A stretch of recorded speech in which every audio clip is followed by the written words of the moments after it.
قرآن مجید کی دو آیات اور رسول اللہ صلی اللہ علیہ وسلم کی ایک حدیث پڑھی ہے۔ اللہ تعالیٰ سے دعا ہے اللہ تعالیٰ صحیح طرح سے بات کہنے کی، سننے کی، سمجھنے کی اور پھر عمل کی توفیق عطا فرمائے۔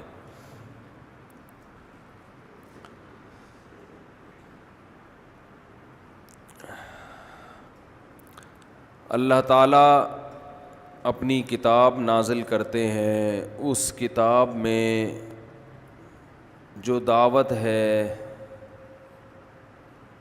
وہ اگر سمجھ میں آ جائے تو ہمارا لائف اسٹائل پورا چینج ہو جائے، ترجیحات تبدیل ہو جائیں۔ لیکن ہم جب دنیا کی طرف نکلتے ہیں تو ماحول ہمیں کسی اور طرف لے کر جاتا ہے۔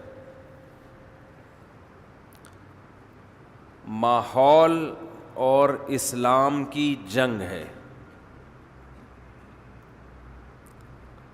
ماحول کسی اور طرف، آپ جب باہر نکلیں گے دنیا کی باتیں، پیسہ، صحت، عزت، شہرت، سکون، ہر آدمی یہی باتیں کرتا ہوا آپ کو نظر آئے گا۔ قرآن جب آپ پڑھیں گے تو وہ اور ہی دنیا میں آپ کو لے جاتا ہے۔ وہ کہتا ہے اِنَّا جَعَلْنَا مَا عَلَى الْأَرْضِ زِینَةً لَهَا، زمین کے اوپر تمہیں جو کچھ نظر آ رہا ہے یہ زمین کی زینت ہے۔ زینت سجی ہوئی چیز کو کہا جاتا ہے جس میں اٹریکشن ہو، اسے دیکھ کر انسان کا دل اس کی طرف مائل ہو، بچھا چلا جائے۔ اٹ از کالڈ، بولو بھائی، زینت۔ مزین اسی سے نکلا ہے۔ ایک عام گاڑی ہوتی ہے، ایک دولہا کی گاڑی ہوتی ہے۔ دولہا کی گاڑی کیا ہوتی ہے؟ مزین، ایسا ہی ہے نا، ڈیکوریٹ کرنا کسی چیز کو۔ دکانوں میں جائیں، ڈیکوریشن پیس رکھے ہوئے ہوتے ہیں کہ نہیں ہوتے؟ وہ کسی کام کے ہوتے ہیں؟ بولو نا یار، وہ ویسے ہی بس شو کے لیے، زینت کے لیے۔ اسی لیے جب کسی ڈیکوریشن کی دکان پہ جائیں تو دل مائل ہوتا ہے، یار کیا خوبصورت گلدستہ، یار کیا خوبصورت سینری ہے۔ ہوتا ہے کہ نہیں ہوتا؟ لیکن وہ گلدستہ کسی کام کا نہیں ہوتا۔ ایسا نہیں ہوتا کہ گھر میں رکھیں گے تو آکسیجن دے گا اس میں جو پودا لگا ہوا ہے۔ اس میں جو ٹماٹر لگے ہوئے ہیں وہ سچی مچی کی ہیں، کبھی مہمان آ گئے تو توڑ کے سالن پکا کے کھا جاؤ، ایسا بولتے کیوں نہیں ہوتا۔ وہ جھوٹی موٹی کے ہوتے ہیں۔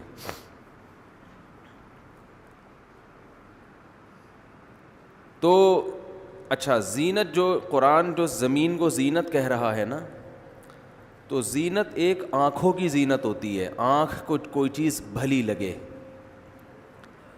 آنکھ کو کوئی چیز بھلی لگے گی، جیسے گلدستے، سینری ہے خوبصورت، آبشار بنائی ہوئی ہے اس میں، اور پانی گر رہا ہے، بڑا اچھا لگ رہا ہے۔ کراچی والوں کو ویسے بھی پانی کہیں نظر آ جائے تو بہت اچھا لگتا ہے، چلو تصویر میں ہی نظر آ گیا پانی، ٹینکر نظر آتے ہیں، خیر۔ تو یہ ہے آنکھوں کے لیے زینت، جس کو دیکھ کر انسان کی آنکھیں خوش ہوتی ہیں۔ قرآن جو کہتا ہے کہ ہم نے اس زمین کے اوپر کی چیزوں کو زینت بنایا، تو اس سے مراد صرف آنکھوں کی زینت نہیں ہے، ہر وہ چیز جس کی کو دیکھ کر آپ کا دل اس کی طرف مائل ہو, اٹ از کالڈ, بولو, زینت. مثلاً پھیکی دال, روٹی, دل مائل ہوگا اس کی طرف, ہے بھائی؟ کوئی مائل نہیں ہوگا. ناک مائل ہوگی اس کی طرف خوشبو سے, لیکن اس کے ساتھ اگر چٹپٹا اچار ہو, کیا خیال ہے بھائی؟ اور خوشبو مارتا ہوا اچار ہو,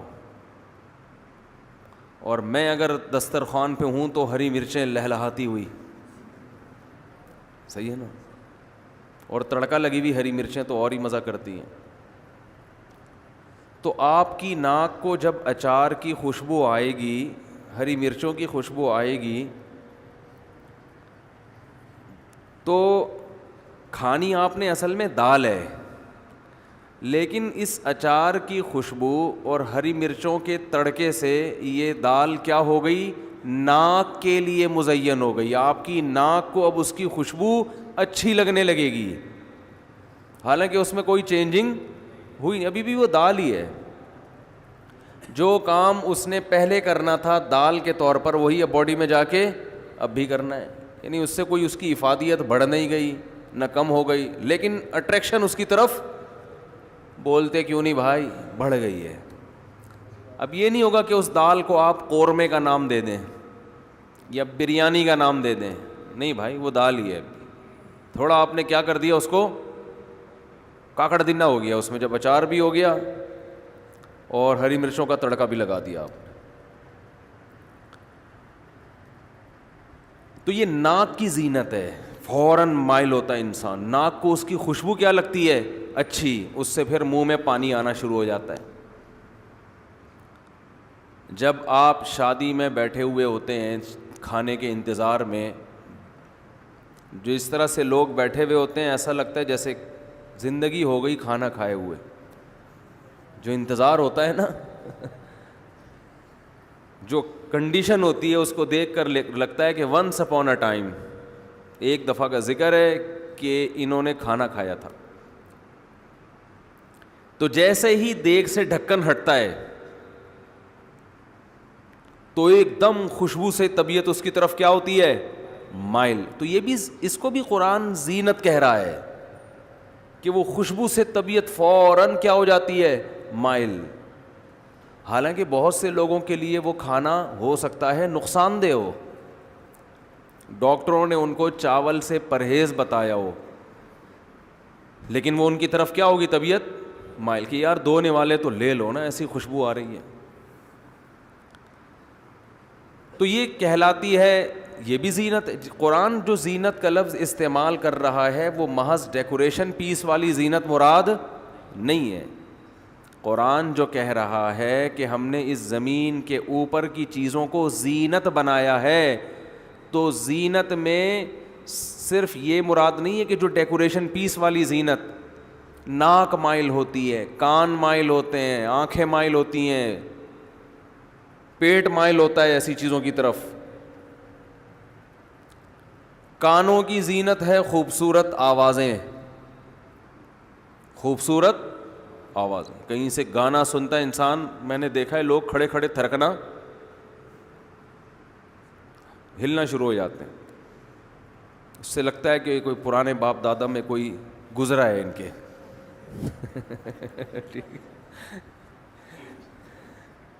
کوئی باپ دادا میں کوئی گزرا ہے, کوئی میراثی ٹائپ کا, معذرت کے ساتھ, یعنی گلوکار کہہ لو, میراثی کا لفظ ذرا زیادہ سخت ہو جاتا ہے. کوئی گزرا ہے, کوئی ہے ان کا کوئی لنک, وہ بلڈ سے کچھ نہ کچھ ایک دو بیکٹیریا آ گئے. تو یہ جو گانا سنتے ہی تھرکنا شروع ہو جاتے ہیں, مزہ آتا ہے نا.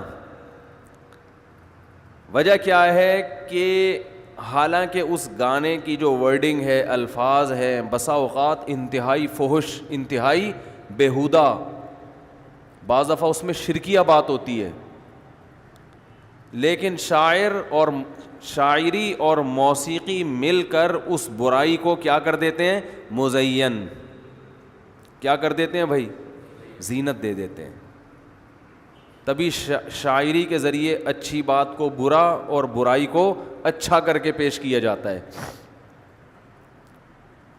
اس کی ایک مثال دیتا ہوں. ابھی کل کہیں کوئی کلپ کسی نے بھیجا, ابھی جو کیا نام ہے وہ کوہ پیما تھے نا, علی سگپارہ کوہ پیما, جو کیٹو کی پہاڑی پر گئے تھے اور لاپتہ ہیں. اللہ تعالیٰ بظاہر یہی ہے کہ انتقال ہو گیا, اللہ ان کی مغفرت فرمائے, ان کے درجات کو بلند فرمائے. کوئی بھی انسان ہو اس کا نقصان بہرحال ایک نقصان ہے. کل ایک دم ایک فیس بک پہ کلپ آیا جس میں, فیس بک پہ نہیں سوری, میں کہیں بیٹھا ہوا تھا تو ایک نیوز چلی, نیوز تھی کہ کسی نے گانا بنایا ہے کہ واپس آ جاؤ اور اس طرح کر کے نا, اور اس میں یہ بتایا کہ نیوز میں کہ ان کے بیٹے نے یہ کہا ہے کہ میں اپنے والد کے مشن کو, ان کے خواب کو پورا کروں گا. کیٹو کی پہاڑی پہ چڑھنا میرے والد کا ایک خواب تھا, جو خواب انشاءاللہ میں پورا, بولو بھائی, کروں گا.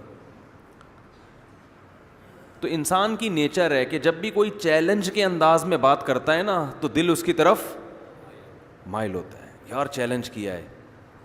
اور ماحول بھی ایسا کہ ایک آدمی لاپتہ ہو گیا, ظاہر ہے اس پہ ترس بھی آتا ہے انسانوں کو. تو یہ جو ڈائلاگ ہے نا کہ میں اپنے والد کے خواب کو پورا کروں گا, یہ ڈائلاگ بھی کان کی زینت ہے. لوگوں کو یہ ڈائلاگ کیا لگتے ہیں, بولو اچھے یار زبردست, چلو باپ کا تو انتقال ہو گیا لیکن بیٹا اس مشن کو کیا کرے گا, خواب کو پورا.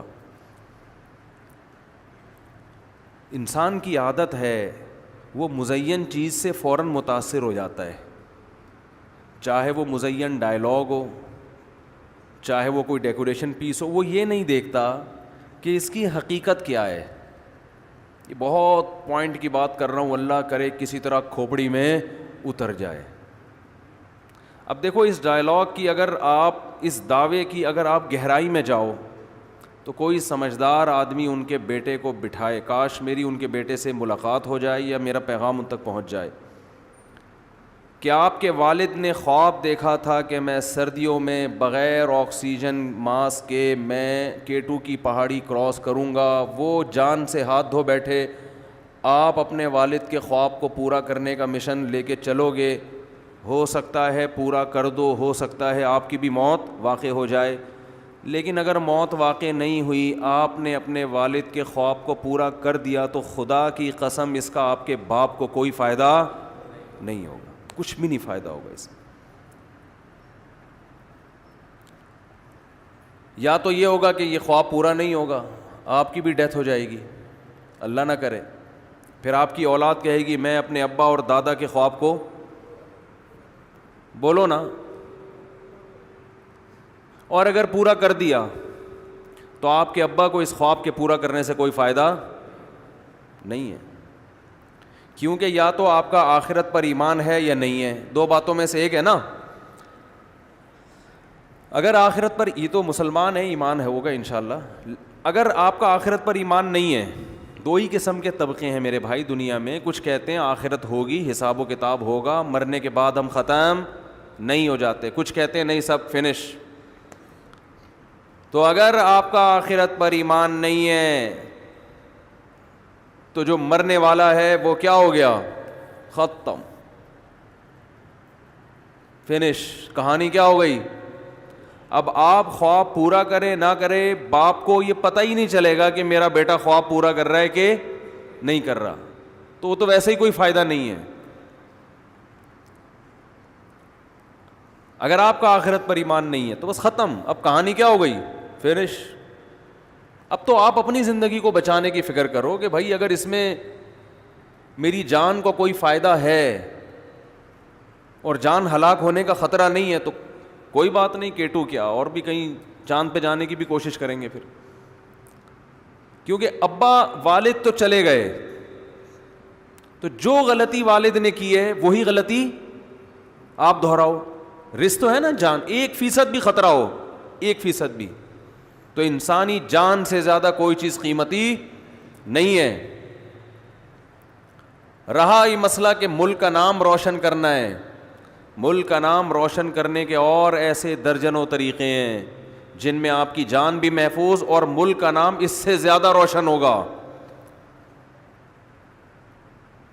قوم کو فائدہ ہوگا. کیٹو کی پہاڑی پہ چڑھنے سے قوم کو کوئی فائدہ نہیں ہوتا. ہاں اگر آپ موت کا خطرہ نہیں ہے یا بہت کم خطرہ ہے جو کہ عام طور پر نہیں اتنا رسک لیا جا سکتا ہے تو ٹھیک ہے جائیں آپ, ایک مشکل کام ہے کر لیتا ہے انسان. مشکل کام کرنے سے مشکلات جھیلنے کی عادت پڑتی ہے, ایکسرسائز ہوتی ہے, بہت انٹرٹینمنٹ ہے. پب جی سے تو اچھا ہے نا.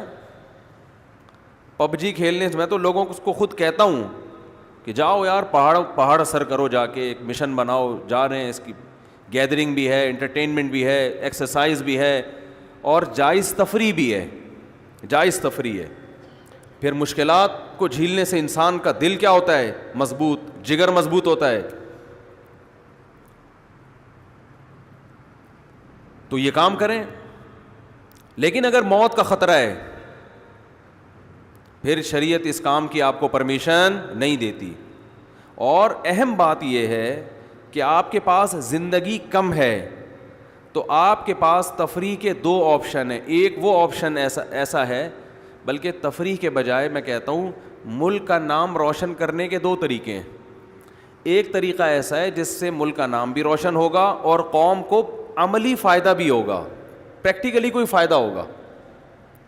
اور ایک طریقہ ایسا ہے جس سے صرف نام روشن ہی ہو رہا ہے, عملاً ملک کو کوئی فائدہ, کوئی اکانومی مضبوط نہیں ہو رہی, کوئی کچھ بھی نہیں ہو رہا.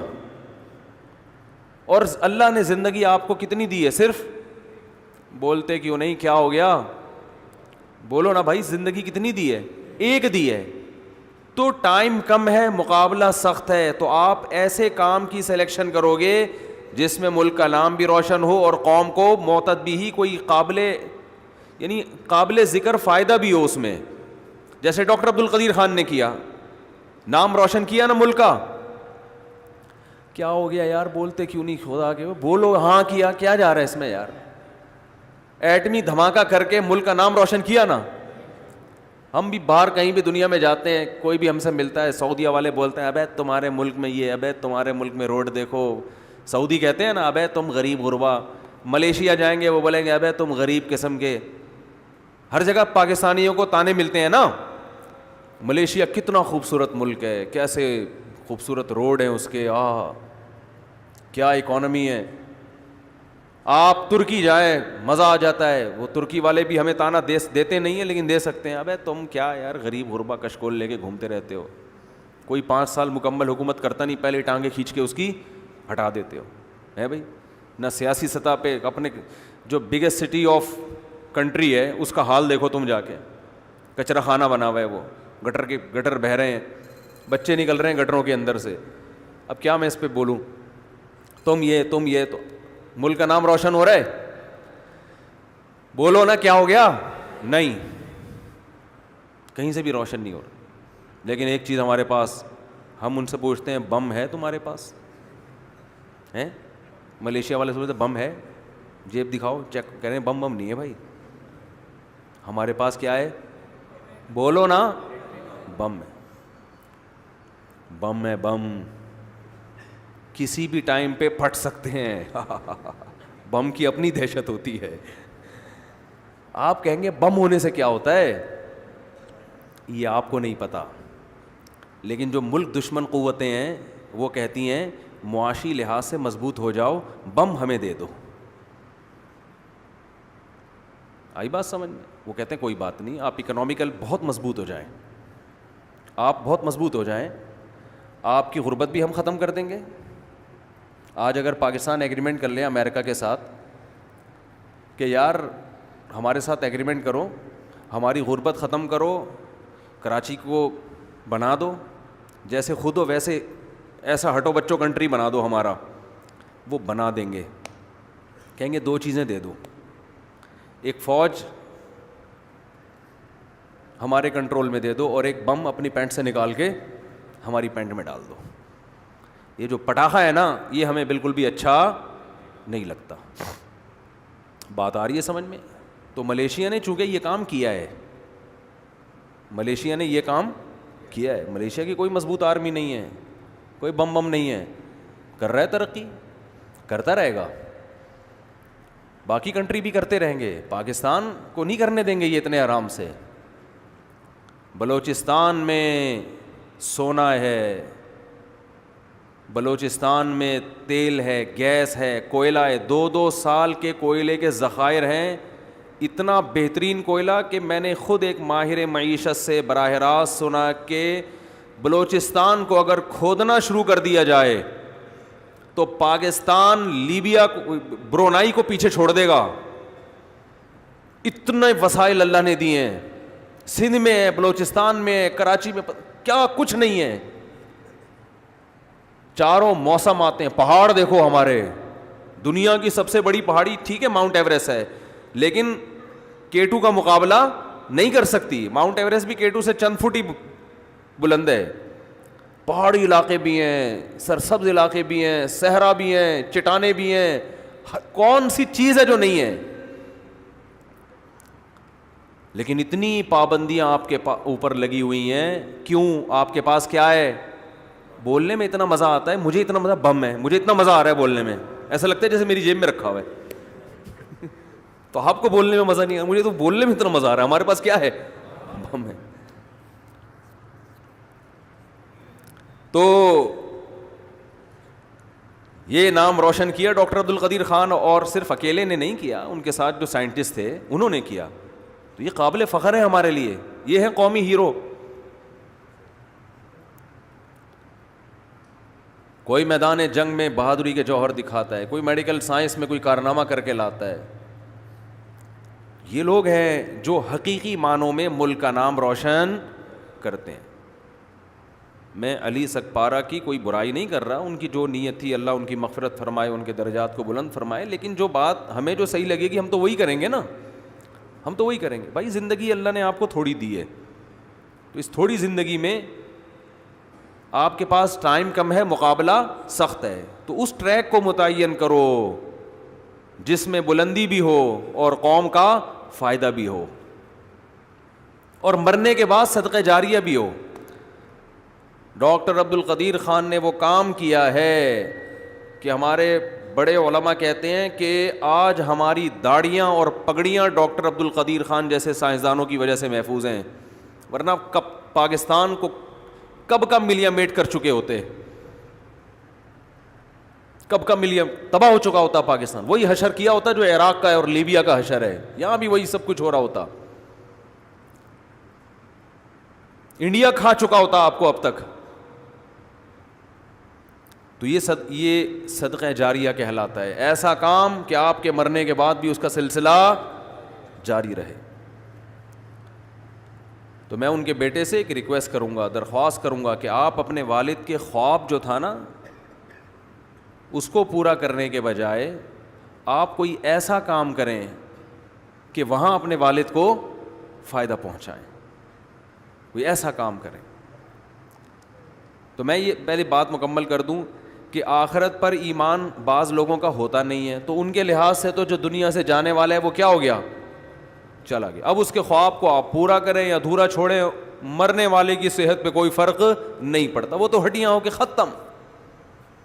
اور اگر آپ کا آخرت پر ایمان ہے کہ نہیں مر کے ختم نہیں ہوتا، حساب و کتاب شروع ہوتا ہے، تو آخرت پر ایمان جس کا ہے تو ہمیں اللہ اس کے رسول نے بتایا ہے کہ آخرت میں نیک عمل فائدہ پہنچاتا ہے. ولد صالح يدعو له، وہ نیک اولاد جو باپ کے لیے دعائیں مانگتی ہے مغفرت کی. علم ينتفع به، علم جس سے فائدہ اٹھائیں لوگ. کوئی بھی علم ہو، چاہے دین کا علم ہو یا دنیا کا علم ہو، جس سے لوگ فائدہ اٹھائیں. ينتفع به، کیا الفاظ ہے. آج مجھے اس حدیث کا مطلب سمجھ میں آ رہا ہے. نبی صلی اللہ علیہ وسلم نے فرمایا اذا مات ابن آدم انقطع عمله الا من ثلاث. بعض حدیث کے الفاظ ایسے ہوتے ہیں جو اس وقت سمجھ میں نہیں آتے، حالات سمجھا دیتے ہیں کہ اس کا یہ مفہوم ہے. نبی نے فرمایا انسان جب دنیا سے جاتا ہے اس کا عمل ختم، 3 چیزیں باقی رہتی ہیں. صدقۃ جاریہ، کوئی نیک کام کر کے گیا جس سے لوگ فائدہ اٹھا رہے ہیں، کنواں کھود دیا، مدرسہ بنا دیا، مسجد بنا دی، یتیم خانہ بنا دیا، ہسپتال بنا دیا. ولد صالح یدعو لہ، نیک اولاد جو باپ کے لیے دعائیں. سوال پیدا ہوتا ہے اولاد اگر نیک نہ بھی ہو تو بھی باپ کے لیے دعائیں مانگے گی، وہ تو باپ کو فائدہ ہوگا. تو صالح کا لفظ اللہ نبی نے کیوں بتایا، نیک اولاد؟ سوال پیدا ہوتا ہے کہ نہیں ہوتا؟ اس کا جواب یہ ہے کہ دعائیں نیک اولاد ہی مانگا کرتی ہے. بری اولادیں ایک دفعہ قرآن خوانی کروا کے، دیگیں بانٹ کے، تمبو شمبو لگا کے ختم. بہت مشکل ہے یار، کیسے سمجھائیں بات، اتنی صاف ستھری باتیں بھی سمجھ میں نہیں آ رہی تو پھر کیا سمجھ میں آئے گا آپ کو؟ عمران خان کی تقریر تو پھر بہت مشکل ہے کہ وہ سمجھ میں آ جائے، یا اور کسی سیاسی لیڈر کی. جی ٹھیک. تو ولد صالح یدعو لہ، نیک اولاد جو دعا مانگے. اس لیے کہ نبی صلی اللہ علیہ وسلم کو یہ بات معلوم ہے کہ جو دعائیں مانگنے والی اولاد ہے وہ بری اولاد دعائیں مانگتی نہیں ہے، وہ فارمیلٹی پوری کرتی. ابا کا تیجا ہے تو تمبو شمبو لگائے، قرآن خوانی مسجد میں بچوں کو بلا کے پیسے پکڑا دیے، یعنی ثواب بھی بک رہا ہے مارکیٹ میں. ٹھیک ہے نا، کہ مدرسے کے بچوں کو بچے بھی دیکھ رہے ہوتے ہیں آج بریانی ٹائٹ، وہ اسی حساب سے بخشش کی دعا کرتے ہیں جتنی اس بریانی میں بوٹیاں نظر آئیں گی. اگر دال چاول کھلاؤ گے تو وہ ایسی پھسپھسی سی دعا نکلے گی ان کے منہ سے. ٹھیک ہے نا. تو جتنا گاڑھا سالن ہوگا اتنی زیادہ بخشش دعا، یعنی ایسی پاورفل دعا. تو وہ فارمیلٹی ہے کہ ابا تھے، پھر سالانہ برسیاں منا لیتے ہیں. یہ کوئی مغفرت کا، یہ کوئی اصال ثواب تھوڑی ہے، تو کچھ بھی نہیں ہے، ایسے ہی ہے، انٹرٹینمنٹ ہے، ایک فارمیلٹی ہے کہ ہر قوم میں کچھ رسومات ہوتی ہیں تو مسلمان بھی کچھ رسومات کر لیتے ہیں. یہ دعا نہیں ہے. حکیم الامہ مولانا اشرف علی تھانوی رحمہ اللہ تعالیٰ تھے بڑے کڑک مزاج. ان کو کسی نے ہدیہ دیا اور فرمایا، ہدیہ دیتے ہی فرمایا دعا کریں میرے لیے. انہوں نے فوراً ہدیہ واپس کیا، فرمایا ہمارے ہاں دعائیں بکتی نہیں ہیں. یعنی مطلب یہ کہ فری میں بھی میں کر سکتا تھا، ہدیہ دے کے فوراً کے دعا کریں تو اس سے گویا یہ لگ رہا ہے کہ پہلے یہ پیسے لے لیں اس کے بعد کیا کریں. وہ کڑک مزاج تھے تو وہ کہہ دیا کرتے تھے. انہوں نے کہا یہ ہمارے یہاں فری میں دعائیں ہو جاتی ہیں. تو وہ پھر معذرت کی اس نے، حضرت وہ تو میں ویسے ہی لگا دیا میں نے ساتھ میں، مقصد تو یہ تھا کہ دعا کریں، تو میں ویسے ہی دے رہا ہوں.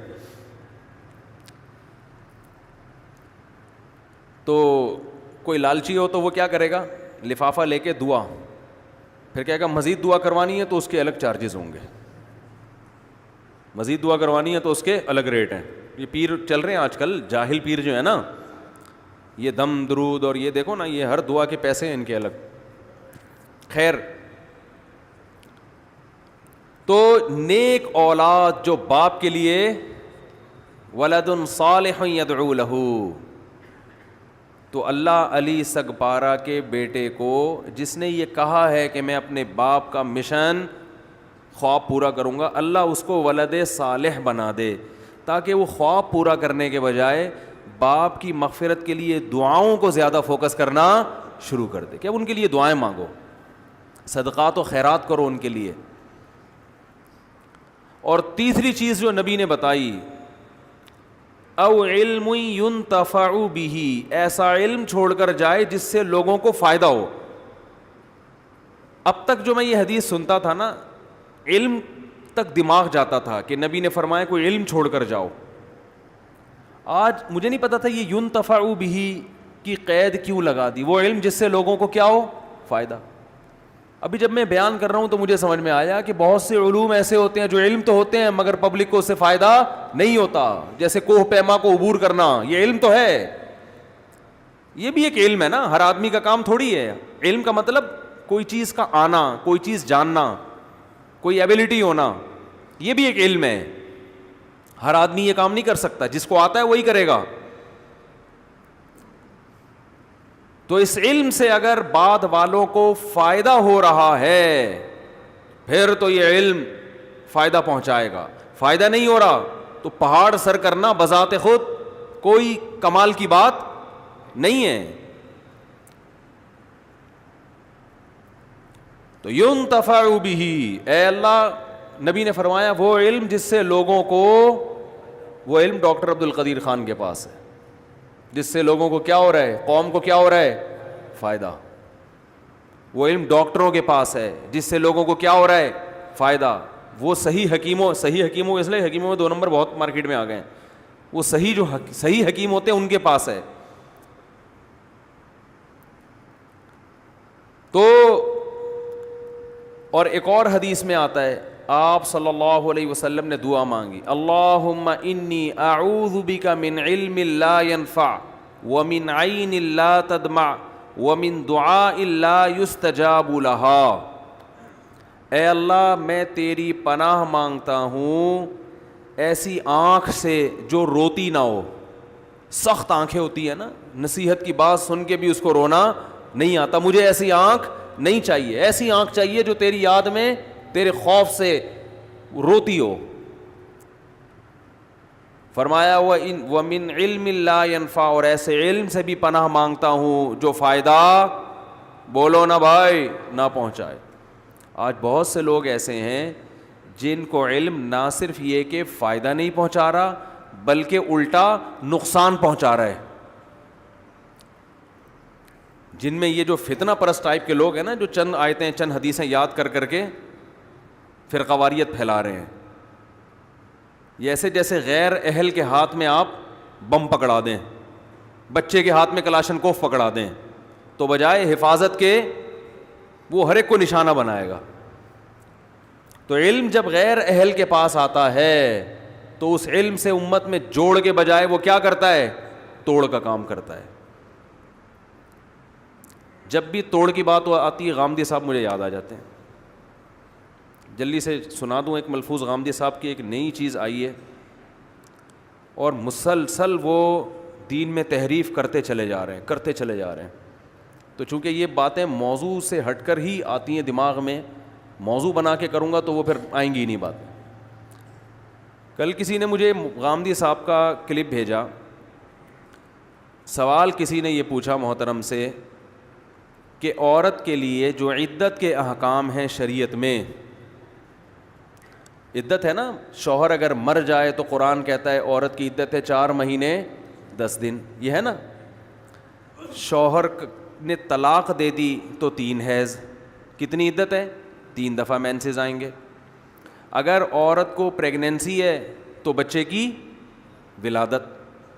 یہ 3 طرح کے احکام ہمیں قرآن و سنت میں ملتے ہیں. اور عدت پر پوری امت کا اجماع ہے کہ عورت کو جب بھی طلاق ہوگی یا وہ بیوہ ہوگی، عورت پر عدت گزارنا واجب ہے. اور اس دوران وہ زینت اختیار نہیں کر سکتی، شوہر کے گھر سے نہیں نکل سکتی. اب چونکہ پروفیسر غامدی صاحب جدید اسلام لے کر آ رہے ہیں، وہ جو ہر طبقے کے لیے قابل قبول ہو، جس میں فنکار کو توبہ نہ کرنا پڑے، گلوکار کو، ایک موسیقار کو بینڈ باجے سے توبہ نہ کرنا پڑے. ملک کے ایک مشہور فنکار تھے، وہ کنورٹ ہوئے دین کی طرف، شوبز کی دنیا کو چھوڑا انہوں نے، بڑی اچھی توبہ کی ماشاءاللہ. غامدی صاحب ٹکر گئے تو غامدی صاحب نے ان کو سمجھایا کہ کچھ چھوڑنے کی ضرورت نہیں ہے، تو وہ واپس چلے گئے. تو یہ جدید اسلام مارکیٹ میں لانچ کیا جا رہا ہے. تو میں ذرا یہ عدت کے حکام کے بارے میں بتا دوں. غامدی صاحب نے ارشاد فرمایا کہ ایکچولی عدت جو ہے وہ، اس کا جو فلسفہ ہے وہ یہ تھا کہ عورت کو جب طلاق ہوگی یا وہ بیوہ ہوگی تو عین ممکن ہے اس کے پیٹ میں بچہ ہو، اس کے پیٹ میں کیا ہو، بچہ ہو. تو اس لیے 3 حیض جب وہ گزارے گی تو یہ یقین ہو جائے گا کہ بچہ، بولے نا بھائی، نہیں ہے. اور شوہر کی ڈیتھ کی صورت میں 3 حیض کے بجائے ذرا ٹائم زیادہ رکھا گیا احتیاط کے پیش نظر، کیونکہ 3 حیض آ جاتے ہیں 3 مہینے میں، تو 4 مہینے 10 دن، تاکہ احتیاط زیادہ ہو. یہ پوری بحث کا محترم کا خلاصہ ہے. اور انہوں نے اس کی دلیل میں یہ کہا کہ دیکھیں قرآن سے یہ بات ثابت ہے کہ عورت کے پیٹ میں اگر بچہ پہلے سے ہو، یقین ہے آپ کو، شوہر کا انتقال ہوا، اگلے دن بچے کی ولادت ہو گئی تو عدت ختم ہو جاتی ہے. مسئلہ بالکل ٹھیک بیان کیا کہ بچے کی ولادت ہوتے ہی عورت کی عدت کیا ہو جاتی ہے, اس میں پھر 3 حیض یا 4 مہینے 10 دن گزارنا ضروری نہیں ہے. ایسے بھی حدیث میں واقعات ہیں, ایک خاتون کے شوہر کا انتقال ہوا, اگلے دن بچہ ہو گیا, تو آپ نے فرمایا عدت ختم ہے, کہیں جہاں چاہو شادی کرو. تو انہوں نے کہا اس سے صاف پتہ چلتا ہے کہ اصل مقصد کیا ہے, نسب کی حفاظت, اور پوری تقریر کی بیس ہی غلط ہے, پوری تقریر کی بیس غلط. محترم کا دعویٰ یہ ہے کہ قرآن نے عدت کو اس لیے لازم کیا ہے کہ نسب کی حفاظت ہو. عورت فوراً طلاق ہوتے ہی کہیں شادی کرے گی تو یہ کنفیوژن ہو سکتی ہے کہ اس سے جو بچہ پیدا ہو رہا ہے ہو سکتا ہے پہلے والے کا ہو, تو پتہ نہیں چلے گا پہلے والے کا یا دوسرے والے کا. لہذا جہاں یہ کنفیوژن ختم ہو وہاں عورت کے لیے عدت گزارنا ضروری نہیں ہے. چنانچہ اگر الٹرا ساؤنڈ کے ذریعے یا ٹیسٹ کے ذریعے پتہ چل جائے طلاق کے بعد یا شوہر کے انتقال کے بعد کہ اس کے پیٹ میں, اس کے رحم میں بچہ نہیں ہے, اس کا رحم بالکل خالی ہے, تو اگلے دن کہیں شادی کر سکتی ہے وہ, اور اس کے لیے پھر شوہر کے گھر میں رہنا اور شوہر کا اس کو یہ سب چیزیں نہیں ہیں. تو محترم اگر قرآن کا صرف لفظی ترجمہ پڑھ لیتے تو اندازہ ہو جاتا کہ یہ ساری تقریر کی بیس کیا ہے, قرآن و سنت کے خلاف, اجماع امت کے خلاف تو ہے. اگر مقصد صرف یہ ہوتا کہ عورت کے پیٹ میں یہ ثابت ہو جاتا کہ بچہ نہیں ہے تو یہ 3 حیض ضروری نہیں ہے, یہ 1 حیض سے بھی پتہ چل جاتا ہے. بات آ رہی ہے سمجھ میں؟ اسی لیے پوری امت کا اجماع ہے کہ پہلے زمانے میں جو لونڈیاں باندیاں ہوا کرتی تھیں ان کو جب طلاق ہوگی تو 2 حیض عدت گزاریں گی, وہ 3 حیض نہیں گزاریں گی, کیونکہ یہ پتہ تو ایک دفعہ حیض آنے سے پتہ چل جاتا ہے کہ اس عورت کے پیٹ میں بچہ نہیں ہے, کیونکہ جب پریگننسی ہوتی ہے تو حیض کا خون نہیں آتا. بات آ رہی ہے سمجھ میں کہ نہیں آ رہی ہے؟ اور پہلے زمانے میں جب کوئی باندی کو کوئی آزاد کرتا تھا تو اسلام میں حکم تھا اس باندی سے آپ سیکشول ریلیشن قائم نہیں کر سکتے جب تک کہ اس کو ایک دفعہ حیض نہ آ جائے. کیوں؟ اگر آپ نے ریلیشن قائم کر لیا ہو سکتا ہے یہ پہلے سے پریگننٹ ہو, تو اسلام نے اس کے لیے کیا کیا, ایک دفعہ اس کو حیض آنا ضروری ہے. حیض آنا اس کی علامت ہوگی کہ اس کے پیٹ میں کوئی بچہ نہیں ہے, تو وہ 1 حیض سے بھی پتہ چل جاتا ہے. جبکہ اسلام کیا کہہ رہا ہے, عدت کتنے حیض ہے, 3 حیض. ایک فالٹ تو غامدی صاحب کے دعوے میں یہ ہے. دوسرا, قرآن مجید نے یہ کہا کہ حمل والی عورت جس کے پیٹ میں بچہ ہو, یعنی تمہیں یقین ہے کہ اس کے پیٹ میں کیا ہے, بچہ ہے, جب اس کو طلاق ہوگی یا وہ بیوہ ہوگی تو بچے کی ولادت سے عدت فوراً کیا ہو جائے گی, ختم. حالانکہ جب پہلے سے پیٹ میں بچے کا یقین ہوتا ہے تو اس میں اب کنفیوژن کا امکان ہی نہیں ہے کہ یہ بچہ پہلے کا ہے یا دوسرے کا. تو اس میں تو اسلام کو اجازت دینی چاہیے تھی کہ حمل کی حالت میں کسی عورت کو طلاق ہوئی ہے تو فوراً کسی اور مرد سے نکاح کر سکتی ہے, کیونکہ سب کو پتہ ہے کہ یہ بچہ پہلے شوہر کا ہے, اور جب پہلے شوہر کا بچہ ہوتا ہے تو پھر حمل رحم کا منہ بند ہو جاتا ہے, اس میں دوبارہ اس عورت کے لیے پریگننٹ ہونا ممکن نہیں رہتا, ناممکن ہے دوبارہ پریگننسی ہو اس کو.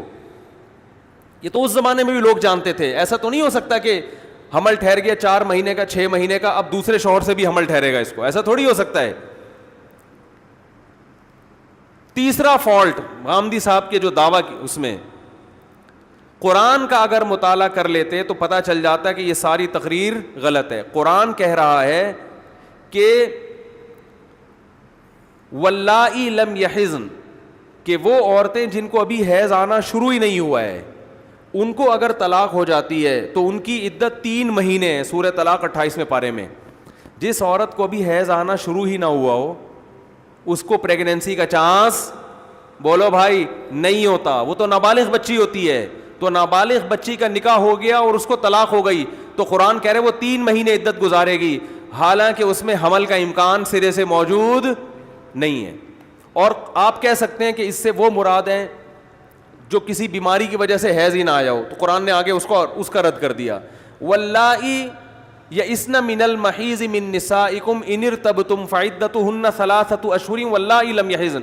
فرمائے جو عورتیں حیض سے مایوس ہو چکی ہیں, یعنی اب ان کو حیض آنا بند ہو گیا, بوڑھی ہو گئی ہیں عورتیں, تو بوڑھی عورتوں کی عدت 3 مہینے ہے، کیونکہ اب وہ حیض سے عدت ان کو شمار نہیں ہو سکتی.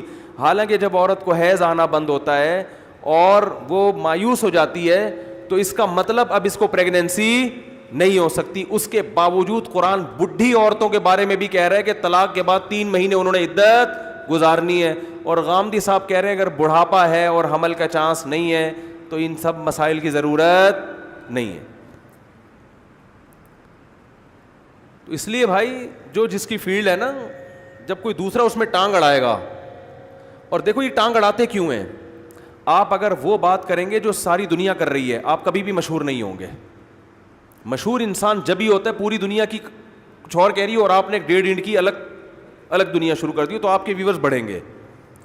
کیونکہ اگر آپ وہی باتیں کر رہے ہیں تو لوگ کہیں گے یہ باتیں تو وہ فلانا مفتی بھی کر رہا ہے، فلانے عالم بھی کر رہے ہیں، فلانے بزرگ بھی کر رہے ہیں، تو آپ نے کون سا تیر مار دیا؟ تو ہم انہیں سے نہ پوچھ لیں، ہم مفتی تقی عثمانی صاحب سے نہ پوچھ لیں جو آپ سے بڑے عالم ہیں. اور ہماری پبلک پر حیرانگی ہوتی ہے کہ کیسے ماشاءاللہ لوگ فالو کرتے ہیں کہ بھائی لم یونیورسٹی کے پروفیسر تھے، بڑے پڑھے لکھے ہیں. بھائی وہ پڑھے لکھے اپنی فیلڈ میں ہیں، اس فیلڈ میں نہیں ہیں. یونیورسٹی میں کوئی درس نظامی تھوڑی پڑھا ہے انہوں نے، کوئی فقہ تھوڑی پڑھا ہے، نہ اصول فقہ پڑھا، نہ فقہ پڑھا، نہ عربی گرامر صحیح طرح سے پڑھی ہے جو ایک پراپر طریقہ ہے، کچھ بھی نہیں پڑھا. اور بھی اس میں بڑی گڑبڑیں کی. انہوں نے کہا کہ اگر یقین ہو جاتا ہے عورت کو کہ اس کو حمل نہیں ہے تو وہ شوہر کے گھر سے جا سکتی ہے. جیسے کہ شوہر اگر مارتا پیٹتا ہے، بد اخلاق ہے، تو بھی وہ عدت شوہر کے گھر سے نکل سکتی ہے. تو اگر یقین ہو جاتا ہے کہ اس کے حمل نہیں ہے تو بھی جا سکتی ہے. یہاں بھی قرآن کی آیات کی دھجیاں اڑائی ہیں. قرآن کہہ رہا ہے یا ایھا النبی اذا طلقتم النساء فطلقوهن لعدتهن واحصوا العدہ، کہ جب طلاق ہو جائے تو عدت کے ایام شمار کیا کرو. اور قرآن کے صاف الفاظ ہیں لا تخرجوهن من بیوتهن، کہ ان کے گھروں سے ان کو طلاق کے بعد آپ کو نکالنے کی اجازت نہیں ہے. ولا یخرجن، اور نہ خود ان کو نکلنے کی اجازت ہے. الا ان یاتین بفاحشۃ مبینہ، الا یہ کہ عورت کھلی بے حیائی کا ارتکاب کر رہی ہو، پھر شوہر کو اجازت ہے کہ وہ اپنے گھر سے اس کو نکال دے. کھلی بے حیائی میں 2 چیزیں، یا تو بدکار ہے، کوئی غلط تعلقات ہیں، یا بہت زیادہ بد اخلاق ہے. شوہر کو پتہ ہے یہ میرے گھر عدت گزارے گی تو بھی میرے لیے ایک مصیبت کھڑی کر دے گی. تو ہم مانتے ہیں کہ شوہر بہت ظالم ہے تو عورت کو عدت وہاں سے نکلوائی جائے گی، اس کو نکالا جائے گا وہاں سے، یا عورت ظالم ہے. لیکن اگر دونوں ظالم نہیں ہیں تو محض میڈیکل رپورٹ کے آنے سے عورت کے لیے جائز نہیں ہے کہ وہ شوہر کے گھر کو چھوڑ دے عدت کے دوران. چاہے 100 رپورٹیں آ جائیں نا کہ اس کے پیٹ میں بچہ نہیں ہے، تو بھی عورت کو قرآن پابند کر رہا ہے، باؤنڈ کر رہا ہے کہ آپ طلاق کے بعد یا شوہر کی موت کے بعد آپ شوہر کے گھر سے باہر نہیں نکل سکتے. میں سمجھا پا رہا ہوں اپنی بات کہ نہیں سمجھا پا رہا؟ آج لبرل لوگوں نے عدت کے احکام کی دھجیاں اڑا دی ہیں. دیکھو یا تو اسلام کو فالو کرو یا لبرلزم کو فالو کرو، ایک طرف ہو جاؤ. اسلام طلاق کے بعد عورت کو شوہر کے گھر سے نکلنے کی اجازت نہیں دیتا، اس پر عدت واجب ہے. اور عدت کے دوران اسلام عورت کو زینت اختیار کرنے کی بھی اجازت نہیں دیتا. کیوں نہیں دیتا؟ یہ جہاں بات آئی ہے تو یہ مسئلہ بھی سن لیں. طلاق 2 قسم کی ہوتی ہے، ایک ہوتی ہے رجعی، ہوتا ہے 1 طلاق دی یا 2 طلاقیں. اس میں شوہر کو رجوع کا حق، بولو نا بھائی، ہوتا ہے. یہ کام یاد کریں. رجوع کا جہاں شوہر کو حق ہوگا، 1 دی شوہر نے یا 2 طلاقیں دی، عورت کو اسلام باؤنڈ کر دیتا ہے کہ آپ نے شوہر کا گھر نہیں چھوڑنا. لیکن یہاں زینت اختیار کرنے کی اجازت دیتا ہے اسلام عورت کو. وجہ کیا ہے کہ بھائی ذرا مزین رہے گی تو شوہر کے دل میں نرمی پیدا ہوگی، چڑیل جیسی بن کے رہے گی تو شوہر تیسری بھی دے گا پھر وہ. تو چونکہ رجوع مستحب عمل ہے، اسلام چاہتا ہے کہ گھر جڑے رہیں، ٹوٹے نہیں. تو عورت کو حکم ہے کہ وہ زینت اختیار کرے، کس کے لیے؟ اپنے شوہر کے، تاکہ وہ رجوع کر لے. وہ نہیں کرتا، 3 مینسز ہو جاتے ہیں تو ختم، معاملہ ختم آپس میں، وہ جہاں چاہے جائے. اور اس دوران خرچہ کس پر لازم ہے؟ شوہر پر. لیکن اگر طلاق بائن ہو، بائن کا مطلب 1 طلاق یا 2 طلاق دی ہے مگر رجوع کا حق نہیں رکھا، شوہر نے نکاح ختم کر دیا، جیسے یوں کہہ دیا تم مجھ پر حرام ہو گئی ہو، اس طرح کے الفاظ کہہ دیے کہ طلاق تو 1 ہے مگر حرام تو جب ہی ہوگی نا جب نکاح ختم ہو جائے گا. تو اب عورت کو حکم یہ ہے کہ نکاح یا 3 طلاقیں دے دیں, 3 طلاقیں دے دی, اس سے بھی نکاح ختم. تو اب عورت کو حکم یہ ہے کہ وہ شوہر کے گھر میں عدت گزارے گی, مگر وہ زینت اختیار بولو بھائی نہیں کر سکتی. کیوں؟ اس لیے کہ اس دوران اس سے کسی اور کا نکاح حرام ہے. تو اسلام نے کہا نکاح حرام ہے تو ایسی چیز جو مردوں کو نکاح پر ابھارے وہ بھی حرام ہے. یہ زینت اختیار کرے گی تو عین ممکن ہے مردوں کا دل اس کی طرف مائل ہو نا. اسلام نے کہا اب یہ بھی کیا ہے, یہ بھی حرام ہے, زینت نہیں اختیار کر سکتی. زینت اختیار نہ کرنے کا مطلب یہ کہ چڑیل بن کے رہے, چوڑیاں نہ پہنے, جو میک اپ وغیرہ نہ کرے, ایک نارمل طریقے سے رہے وہ. اور اس دوران وہ شوہر کے گھر سے باہر نہیں نکل سکتی. یہاں تک فقہا نے لکھا ہے کہ اگر شوہر کے بارے میں یہ خطرہ ہے کہ یہ کہیں اہل حدیث سے 3 طلاقوں کے ایک ہونے کا فتویٰ لا کے رجوع کر لے گا, یا ویسے ہی کوئی فاسق آدمی ہے, تو شوہر کو حکم دیا جائے گا وہ گھر چھوڑ کے چلا جائے. بات آ رہی ہے سمجھ میں؟ لیکن چونکہ آج کل شوہر گھر چھوڑ کے جاتا نہیں ہے, تو 3 طلاقوں کے بعد ہم عورت کو کہتے ہیں شوہر کے گھر میں عدت نہ گزارو, اپنے باپ کے گھر میں. وہ مجبوری ہے. مجبوری اس لیے کہ 3 طلاق کے بعد بیوی حلال کرنا آج کل کوئی مشکل کام نہیں ہے. بہت سارے ہول سیل کے حساب سے پتھر اٹھاؤ مفتی نکل جائیں گے جو فتویٰ دے دیں گے 3 کتنی ہوتی ہیں, 1 ہوتی ہیں. حالانکہ 1 نہیں ہوتی, 3 ہوتی ہیں. تو ایسے آپ کو بہت سارے مل جائیں گے آپ کو مارکیٹ میں. تو اس لیے ہم عورت کو کہتے ہیں اس نے تو حرام کر دیا ہے آپ اپنے اوپر. اب یہ فتویٰ, اب یہ 3 طلاقیں دیتے ہی مرد کے پتہ ہی کیا ہوتا ہے, 1 گھنٹے میں جب غصہ اترتا ہے تو فوراً فتوے کی تلاش میں, کہیں سے نکالو, کہیں سے حلال کرو اس کو. تو ایسے مجبوری میں ہم کہتے ہیں کہ بڑے گناہ سے بچنے کے لیے چھوٹا گناہ یہ کم درجے کا ہے. تو ایسے موقع پہ انشاءاللہ گناہ نہیں ہوگا کہ بھئی عورت کہاں عدت گزارے. ہم کہتے ہیں فوراً 3 دے دیں اب اپنے باپ کے گھر, ورنہ یہ فتویٰ لے آئے گا کہیں سے جا کے. اور عورت بھی فتویٰ لے آتی ہے بعض دفعہ, اس کے دل میں بھی نرمی آتی ہے. تو آج کل اللہ کے حلال کو حرام اور حرام کو حلال کرنا یہ بہت دلیری سے لوگ کر رہے ہیں. ہر آدمی اپنی تحقیق کے نام پہ کچھ کا کچھ بنا کے لا رہا ہے. ورنہ اصل حکم ہے کہ 3 طلاق کے بعد عورت عدت کہاں گزارے گی؟ بولو بھائی, شوہر کے گھر میں. اسی طرح شوہر کی اگر ڈیتھ ہو جاتی ہے, انتقال ہو جاتا ہے, تو عورت کو اگر پریگننسی ہے تو جب تک بچہ پیدا نہیں ہو جاتا عورت عدت کہاں گزارے گی؟ شوہر کے گھر میں. جس گھر میں شوہر کے ساتھ رہا کرتی تھی, وہاں سے نہ خود نکلنے کی اجازت, نہ سسرال کو اجازت کہ اپنی بہو کو گھر سے نکالیں. اور اس دوران جو شوہر کی وراثت اس کے حصے میں آئی ہے اس سے اس کو خرچہ ملے گا, اس جو 8واں حصہ بیوہ کا ہوتا ہے, یا اولاد نہ ہو تو 4تھا ورنہ 8واں حصہ. سمجھ میں نہیں آ رہی میرا خیال ہے بات.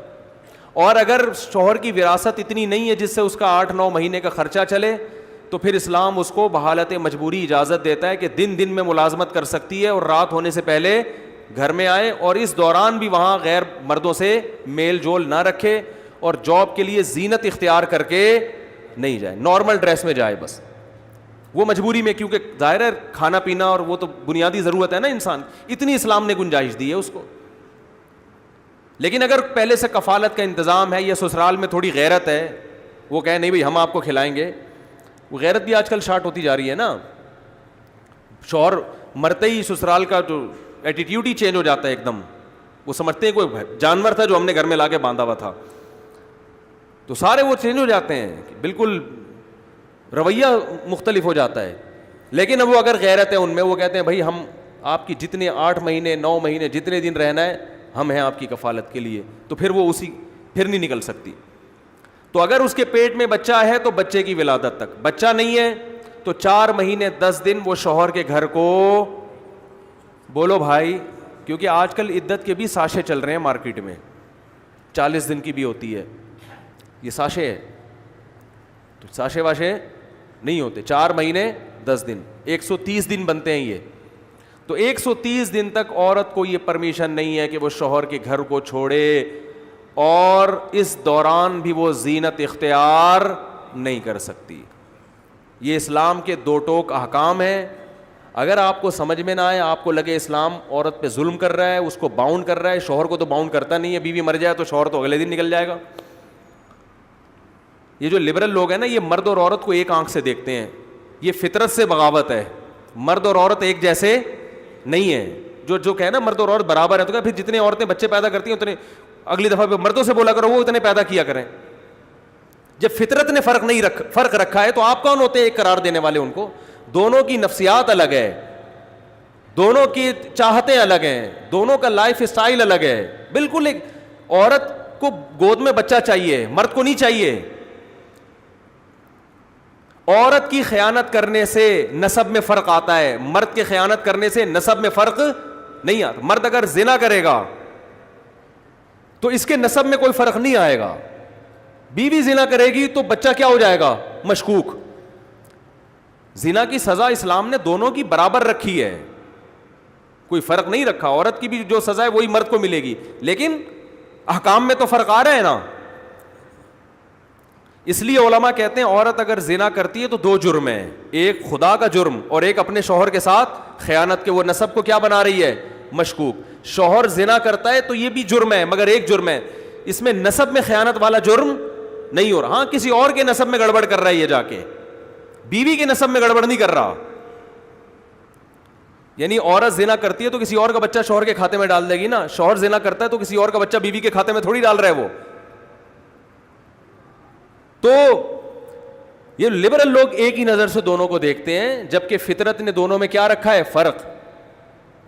تو اس لیے بیوی مر جائے تو شوہر پر عدت نہیں ہے, بالکل بھی عدت اس پر لازم نہیں ہے. شوہر مر جائے تو عورت پہ کیا ہے؟ عدت ہے, وہ فوراً کہیں اور شادی نہیں کر سکتی. عدت میں ایک حکمت نسب کی حفاظت بھی ہے, ایک حکمت, یہ نہیں کہ صرف اسی لیے, لیکن ایک وجہ اس کی کیا؟ عدت کے حکام کیوں رکھے شریعت نے؟ نسب کی, بولتے کیوں نہیں بھائی, حفاظت. ایک وجہ یہ ہے, اور بھی وجوہات ہیں. اور ایک اور وجہ کیا ہے جو غامدی صاحب کی سمجھ میں نہیں آئی, اس لیے انہوں نے کہا کہ نہیں عدت لازمی نہیں ہے. حاملہ عورت کو اسلام نے ایک پروٹوکول دیا ہے کہ اگر بچہ ہو جاتا ہے اگلے دن تو تم پر عدت نہیں ہے. وہ ایک استثنائی صورت ہے کہ اصل حکم سے اس کو کیا کیا؟ خارج. اس میں کیا اللہ کی منشا ہے, کیا وہ اللہ ہی بہتر جانتا ہے, ہم اس کے احکام کے پابند ہیں, ہمیں اس کی حکمتیں سمجھ میں نہ بھی آئیں. ایک بڑی وجہ یہ ہو سکتی ہے کہ اسلام نے اس کو پروٹوکول دیا ہے, اس پہ ذمہ داریاں کم ڈالی ہیں. بھائی اگلے دن بچہ ہو گیا, اب اس کی ایک ٹینشن ہے, عدت گزارنا, اس کے لیے اس کو معاف کر دو, یہ بھی وجہ ہو سکتی ہے. تو ایک بڑی وجہ فقہا عدت کی یہ بیان کرتے ہیں کہ شوہر سے جب جدائی ہو رہی ہے تو اس شوہر جس کے ساتھ زندگی گزاری ہے اس کا حق ہے کہ فوراً کہیں اور نکاح بولو نہ کیا جائے. اس کا حق ہے کہ زینت اختیار نہ کیا جائے. فقہا اس کی حکمت بیان کرتے ہیں کہ ہدایت اس پر لازم ہے بزوال نعمت النکاح, کہ اللہ نے اس سے نکاح کی نعمت کو چھین لیا ہے. اس کو یہ احساس ہوگا کہ شوہر بہت بڑی نعمت تھی جو مجھ سے, بولتے کہ آپ کے فضائل بیان کر رہا ہوں, جو اللہ نے مجھ سے کیا کر لیا ہے؟ چھین لیا ہے. کیونکہ عورت کو مرد عورت کے لیے سائبان کے طور پر ہوتا ہے, سائے کے طور پر چھاؤں دیتا ہے اس کو. اللہ نے پہلے آدم کو پیدا کیا, اماں ہوا کو دنیا میں لانے سے پہلے مرد کا انتظام کیا گیا کہ ان کی چھاؤں میں پلیں گی یہ. تو کسی سے اس کا سایہ چھین لینا, چھاؤں چھین لینا, یہ بہت بڑا نقصان ہے. لبرل لوگوں کو اس لیے یہ نقصان سمجھ میں نہیں آتا کہ وہ شادی بیاہ کے قائل نہیں ہے, وہ گرل فرینڈ بوائے فرینڈ کے کلچر کو مانتے ہیں. وہ یہ چھن گیا تو کیا ہو گیا, دوسرا سے فرینڈ شپ کر لے. ہم بات بوائے فرینڈ کی نہیں کر رہے, ہم کہہ رہے ہیں ہسبینڈ کی, میاں کی, خاوند کی. بات نہیں آ رہی میرا خیال ہے. تو فقہا نے لکھا ہے کہ عورت شوہر کے مرنے کے بعد اگر عدت نہیں گزارتی اور سوگ نہیں مناتی تو یہ اس شوہر کے ساتھ کیا ہے؟ بے وفائی ہے. اب سوال پیدا ہوتا ہے کہ اللہ عورت کو یہ کیوں باور کرانا چاہتے ہیں پریکٹیکل کروا کے کہ تم سے ایک نعمت ہم نے کیا کر لی ہے؟ چھین لی. بھائی جب چھین لی تو چھین لی, ختم. اس کو افسوس دلانے کا کیا فائدہ؟ یہ اللہ کی حکمتیں ہیں جو ہر ایک نہیں جانتا. اس میں بڑی حکمت یہ ہو سکتی ہے تاکہ عورتوں کو شوہر کی نعمت کا احساس ہو کہ میرا باپ مرا تھا, مجھ پر سوگ 3 دن تھا. 3 دن ہے نا تعزیت, 3 دن کے بعد تو تعزیت مکروہ ہے. آپ کو غم منانے کی اجازت کتنے دن ہے؟ ارے کوئی بھی مر جائے نا, آپ 3 دن سے زیادہ غم نہیں منا سکتے. شریعت نے کہا 3 دن تک ان کو کھانا کھلاؤ, غم ہوا ان کو, یہ نہیں کھا سکتے خود. 3 دن کے بعد خود ہی پکائیں, خود ہی کھائیں, بہت ہو گیا بس. 3 دن بہت ہوتے ہیں. عورت کا باپ مر جائے 3 دن سے زیادہ غم نہیں ہے. عورت کا بھائی مر جائے 3 دن سے زیادہ بول لو, آپ کے فضائل پہ بھی جم نہیں بولو گے. عورت کا بیٹا مر جائے 3 دن سے زیادہ غم نہیں ہے, شوہر مر جائے تو اسلام کہہ رہا ہے 4 مہینے 10 دن سوگ منائے گی, کیونکہ تم سے بہت بڑی نعمت چھن گئی. ہاں صبر کرے گی اس پہ. تو یہ بتانے کے لیے جو زندہ ہیں وہ اپنے میاؤں کی قدر کریں. لیکن عورتیں بھی عجیب مخلوق ہیں. ایک طرف کہہ رہی ہوتی ہیں اتنا گندا آدمی ہے, اتنا ظالم آدمی ہے, 1 نمبر کا, اور پھر طلاق دے دی مجھے. تو گندا آدمی ہے, طلاق دے کے تو اچھا کیا نا اس نے, پھر کہ میرا گھر اجاڑ دیا اس نے. ارے اگر غلط آدمی ہے تو ڈیورس دے کے اچھا کام کیا نا اس نے. نہیں اچھا نہیں کیا, اس کا مطلب غلط نہیں تھا وہ, آپ اس کے ساتھ رہنا چاہتی تھی, اس کو آپ پسند کر رہی تھی جیسا بھی ہے, لیکن اس کے نہ ہونے سے ہونا کئی گنا بہتر ہے. اب یہ کیس آیا میرے سامنے, میں نام نہیں بتاتا, کسی کو پتہ نہیں چلے گا کس کا کیس ہے, کوئی غیبت نہیں ہے, بس یہ کر کے میں بیان ختم کرتا ہوں. خاتون اپنے میاں کو طبیعت سے ستا رہی ہیں, بوڑھے ہو گئے میاں, بعض خواتین ایسا کرتی ہیں جو میرا بیان سن رہی ہیں ان کے علاوہ. جوانی میں پورا نچوڑ لیا, اب جب بوڑھا ہو گیا کسی کام کا نہیں ہے, اس کی پینٹ میں پیسے اب نکلتے ہی نہیں ہیں, بلکہ اب وہ شلوار قمیص پہ آ گیا بڑھاپے کی وجہ سے. اب وہ پینٹیں وینٹیں وہ بھی پہننا اس نے چھوڑ دی, اور غنیمت ہے شلوار, تھوڑی دیر میں دھوتی بنیان پہ آنے والا ہے وہ, تو جیب ہی نہیں ہوگی سرے سے نا, دھوتی میں تو جیب ہوتی نہیں ہے. تو اپنے شوہر کو طبیعت سے ستا رہی ہیں. میں نے ان سے کہا آپ کیوں اس بوڑھے کو اتنا ستاتی ہو, کیوں بوڑھے کو ستا رہی ہو آپ اتنا؟ کہہ رہی اس نے جوانی میں مجھے بہت ستایا ہے, اس نے مجھ پہ ظلم کیے, مارتا تھا, یہ تھا وہ تھا وغیرہ وغیرہ. تو میں نے کہا طلاق مانگتی اس سے. کہہ رہی میں مجبوری تھی, کہاں جاتی میں طلاق لے کے. جو میں سمجھانا چاہ رہا ہوں اس کو سمجھو, میں مجبور تھی, طلاق لے کے کہاں جاتی. میں نے کہا اس کا مطلب اس نے ٹھکانہ دیا نا, یہ چھوڑ دیتا اس کا نقصان نہیں تھا, اس کو اور مل جاتی ہیں. آج کل تو ویسے ہی بہت مل جاتی ہیں, ترس رہی ہیں بیچاری لڑکیاں. اس نے جیسا مرضی تھا لیکن آپ کے ساتھ وفا کی اس نے, اور آپ کو پتا تھا میں مجبور ہوں, اس مجبوری میں میرا سہارا کون ہے, یہ ہے. تو ٹھیک ہے کچھ خامیاں تھیں, لیکن یہ جو خوبی ہے نا کہ اس نے آپ کو شیلٹر دیا, آپ بچے چھت کے نیچے پالے آپ نے عزت کے ساتھ. اب اس احسان کا تقاضا یہ ہے کہ اب آپ کو اس کو ستانے کی اجازت نہیں ہے. جوانی میں نچوڑ لیا اپنے مفاد میں, اور انتقام کے لیے کیا رکھا ہے, بڑھاپے میں ہم کیا لیں گے, انتقام لیں گے, جب اس کی پینٹ میں پیسے ہے ہی نہیں. اب یہ کسی کام کا نہیں ہے. انتقام لینا تو اس وقت لیتے جب اس سے آپ کے مفاد تھے. غیرت مند آدمی اس وقت اب طاقتور سے لڑتا ہے, وہ کمزور سے نہیں لڑتا. ناراض ہو رہے ہیں تو اس سے ہو رہے ہیں جس سے کچھ فائدہ کوئی مفاد ہی نہیں ہے. دشمنی کرنی ہے تو اس سے کرو نا جس سے فائدہ بھی ہو سکتا ہے. پھر پتا چلے گا یار یہ واقعی سچی مچی کی دشمنی ہے. باس سے لڑو, باس سے, اپنے ملازم سے لڑ رہا ہے, وہ کیا کر لے گا بھائی تیرا. لڑو تو کس سے لڑو, بولو بھائی باس سے لڑو. یہ نماز کے بعد دیں بس, پھر بات لمبی ہو جائے گی, بیان ختم کر رہا ہوں میں نماز کے بعد. تو بعض خواتین یہ کرتی, مجھے پتا ہے سب نہیں کرتی ایسا, جو بیان سن رہی ہیں تو بالکل کرتی نہیں ہے اس طرح کی کوئی حرکت. وہ تو بڑھاپے میں اصل شوہر سے محبت کرتی ہیں کہ اصل تو یہ ہے. لیکن بعض ایسی بھی ہیں جو بیان نہیں سن رہی اور کبھی بھی نہیں سنیں گی وہ بیان.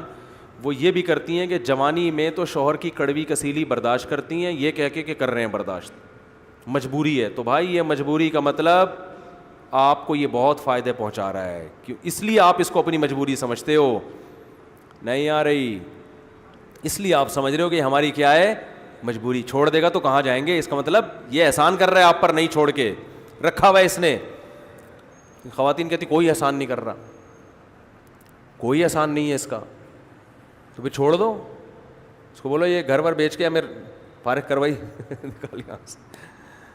اور بعض جذبات میں ایسا کر بھی لیتی ہیں, کیونکہ عدالت نے خلا میں تو وہ ہے نا بہت وقتی جوش میں آ کے طلاق لے کے پھر جب زندگی تباہ ہوتی ہے, رلتی ہے, تو پتہ چلتا ہے کہ وہ کتنی بڑی نعمت تھا. ماں باپ بھی آج کل نا بہت جلدی اپنی بیٹی کی باتیں سن کے اس کو گھر بٹھا لیتے ہیں. ان کو یہ احساس نہیں ہوتا کہ اب باپ سے زیادہ آپ کی بیٹی کے لیے کون ضروری ہے, میاں ضروری ہے. آپ سے زیادہ آپ کب تک بٹھاؤ گے اس کو گھر میں, اس کو تمیز سے سمجھاؤ بیٹا یہ بہت زیادہ ظلم ہو رہا ہے, تو پھر تو ہم خود کہتے ہیں علیحدگی کا مشورہ. لیکن آج کل ایسے برگر ٹائپ کے بچے پیدا ہو رہے ہیں, بچیاں بھی اسی ٹائپ کی ہیں, وہ پھر سسرال میں تھوڑی, سسرال تو اسرائیل ہوتا ہے, ہاں نا, سسرال اسرائیل ہوتا ہے, وہ تھوڑی یہ چلائے گا, وہ کہے گا بھائی ہم نے اپنے فائدے کے لیے شادی کی, پیڑے کھانے کے لیے تھوڑی. اس کو بہو آئی ہے 12 بجے سو رہی ہے, پھر اٹھتی ہے, پھر سو جاتی ہے, پھر پب جی کھیل رہی ہے, یہ تھوڑی چلے گا سسرال میں, چلنا بھی نہیں چاہیے.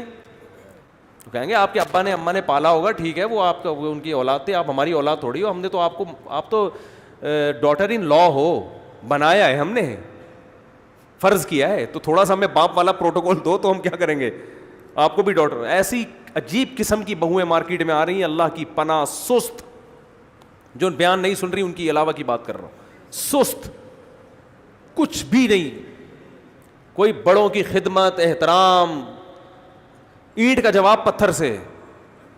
وہ جو تمیز ادب کے بڑے بات کریں تو ذرا چھوٹا برداشت کرتا ہے, سب مارکیٹ میں. اور میاں بھی ویسے ہی ہوتا ہے, جو ملتا ہے نا اس کو, جو اس کا میاں ہوتا ہے شوہر, وہ کون سا اپنے باپ سے تمیز سے بات کر رہا ہوتا ہے. بڑا یہ بہت ہی پیچیدہ مسائل ہیں, ان میں نہ پڑھیں آپ لوگ, بس تمیز سے جیسے زندگی گزارتے رہیں, یہ پھر بہت ہی خطرناک باتیں ہو جاتی ہیں. تو میں جو بات لے کر چلا تھا وہ پتہ نہیں کہاں چلی گئی بات, وہ غامدی صاحب درمیان میں آ گئے. تو میں کہہ رہا تھا اللہ نے اس زمین کو کیا بنایا ہے, زینت.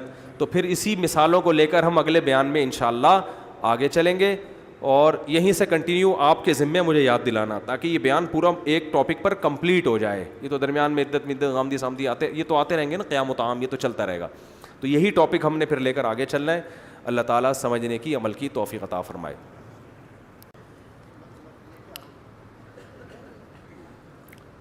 یہ کہہ رہے ہیں کسی نے سوال, پھر وہی شادی کے بارے میں سوال پوچھا, کوئی اور سوال نہیں.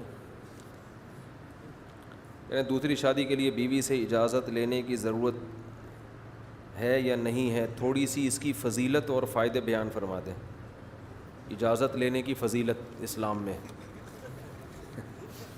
اس کی فضیلت یہ ہے کہ جب اجازت لینے جائیں گے تو پٹیں گے تو تکلیف ہوگی, تکلیف پہ گناہ معاف ہوتے ہیں انسان کے, تو یہ اس کی فضیلت ہے. شریعت میں ضروری نہیں ہے سیکنڈ میرج کے لیے پہلی بیوی سے اجازت ضروری نہیں ہے. پاکستانی قانون میں ہے کہ اگر آپ نے بیوی کی پرمیشن کے بغیر دوسری شادی کی تو آپ کی وائف کیس کر سکتی ہے آپ کے خلاف, اور پھر پتہ نہیں 6 مہینے کی جیل ہے, کچھ جرمانہ ہے, کچھ اس ٹائپ کا مسئلہ ہے. لیکن یہ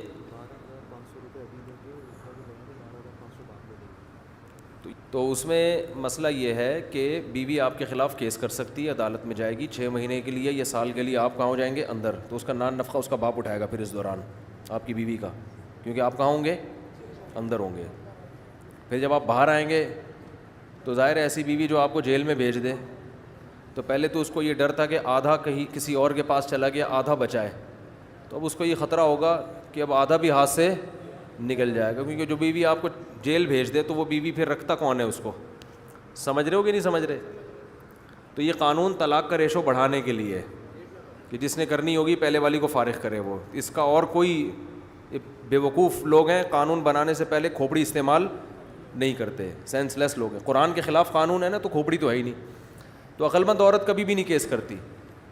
باقی عقل مند اگر کرتا ہے تو کوشش کرے وہ اس کو منا کے سمجھا کے کر لے, نہیں سمجھتی تو پھر بھی کر سکتا ہے, اگر عدل کی طاقت ہے, حقوق ان کے برابر پوری کرے. باقی ابھی دولہا بیٹھے ہوئے, ابھی سے دوسری شادی کی باتیں, ان کے سسر مجھے پکڑ کے ماریں گے یار. تو یہ دیکھ کے مسائل پوچھا کرو نا. ابھی شادی, ایک بندے کی پہلی شادی ہو رہی ہے, وہ گھر میں خوشیاں ہو رہی ہیں, ابھی سے ان کے گھر میں یہ پیغام چلا جائے, تو وہ ہر چیز کا ایک موقع ہوتا ہے, بے موقع کوئی بھی چیز اچھی نہیں لگتی. تو ابھی تو دعا کریں اللہ آپ کی شادی کو کامیاب کرے, خوشیاں نصیب کرے, صحیح ہے نا. بس اسے ابھی دوسری کی باتیں نہیں, جا کے ایک دم شروع کر دیں. اچھا بھائی, حمزہ نام ہے آپ کا, اور والد کا نام ہے محمد آصف شریف. یہ بال آرڈر پہ بنوائے ہیں؟ اچھا. دلہن کا نام نور الہدا ولد عتیق الرحمن. 12,500 روپے مہر ابھی ہوگا, 12,500 بعد میں, ٹوٹل 25,000 مہر. دلہن کے وکیل کہاں ہیں بھائی؟ آپ ہیں. آپ نے اجازت دی ہے مجھے کہ میں نور الہدا کا نکاح 25,000 مہر میں حمزہ صاحب سے کراؤں, اجازت ہے؟ جزاک اللہ. الحمدللہ نحمدہ ونستعینہ ونستغفرہ ونؤمن بہ ونتوکل علیہ ونعوذ باللہ من شرور انفسنا ومن سیئات اعمالنا, من یہدہ اللہ فلا مضل له ومن یضلل فلا ہادی له, ونشهد ان لا الہ الا اللہ وحدہ لا شریک له, ونشهد ان محمدا عبدہ ورسولہ صلی اللہ تعالی علیہ وعلی آلہ واصحابہ وبارک وسلم تسلیما کثیرا کثیرا، اما بعد فاعوذ باللہ من الشیطان الرجیم، بسم اللہ الرحمن الرحیم۔ یا ایھا الناس اتقوا ربکم الذی خلقکم من نفس واحدۃ وخلق منها زوجها وبث منہما رجالا کثیرا ونساء واتقوا اللہ الذی تساءلون به والارحام ان اللہ کان علیکم رقیبا۔ وقال تعالى يا أيها الذين آمنوا اتقوا الله وقولوا قولا سديدا يصلح لكم أعمالكم ويغفر لكم ذنوبكم ومن يطع الله ورسوله فقد فاز فوزا عظيما۔ وقال النبي صلى الله عليه وسلم النكاح من سنتي وقال فمن رغب عن سنتي فليس مني۔ وقال النبي صلى الله عليه وسلم تزوجوا الودود الولود فإني مباهي بكم الأمم۔ وقال النبي صلى الله عليه وسلم تزوجوا ولا تكونوا كرهبان النصارى۔ جناب حمزہ ول محمد آصف شریف، میں نے 25,000 مہر کے عوض میں آپ کا نکاح نور الہدا بنت عتیق الرحمن سے کیا، آپ نے قبول کیا؟ زور سے ذرا جزاک اللہ۔ دعا کریں اللہ تعالیٰ اس نکاح میں برکت دے۔ الحمدللہ رب العالمین والعاقبۃ للمتقین والصلاۃ والسلام علی رسولہ الکریم وعلی آلہ وصحبہ اجمعین۔ اے اللہ اس نکاح کو اپنے دربار میں قبول فرما، اس کی برکتیں میاں بیوی کو کامل طور پر نصیب فرما، تادم حیات محبت الفت کے ساتھ زندگی گزارنے کی توفیق نصیب فرما۔ آپس کے اختلاف و انتشار سے، لڑائی جھگڑوں سے، ہر قسم کے شر اور فساد سے اللہ ان دونوں کی حفاظت فرما۔ اے اللہ اس نکاح کو دونوں کے خاندانوں میں جوڑ کا ذریعہ بنا، دونوں کے خاندانوں میں محبت الفت کا ذریعہ بنا۔ جس کی جو جائز مراد ہو اے اللہ اس کی مراد کو پورا فرما۔ اللہم انا نسألک من خیر ما سألک منہ نبیک محمد صلی اللہ علیہ وسلم ونعوذ بک من شر ما استعاذک منہ نبیک محمد صلی اللہ علیہ وسلم۔ انت المستعان وعلیک البلاغ ولا حول ولا قوة الا باللہ۔ صلی اللہ تعالی علی خیر خلقہ محمد وعلی آلہ وصحبہ اجمعین برحمتک یا ارحم الراحمین۔ وہ فارم آپ کو ولید دے دیں گے، ٹھیک ہے نا؟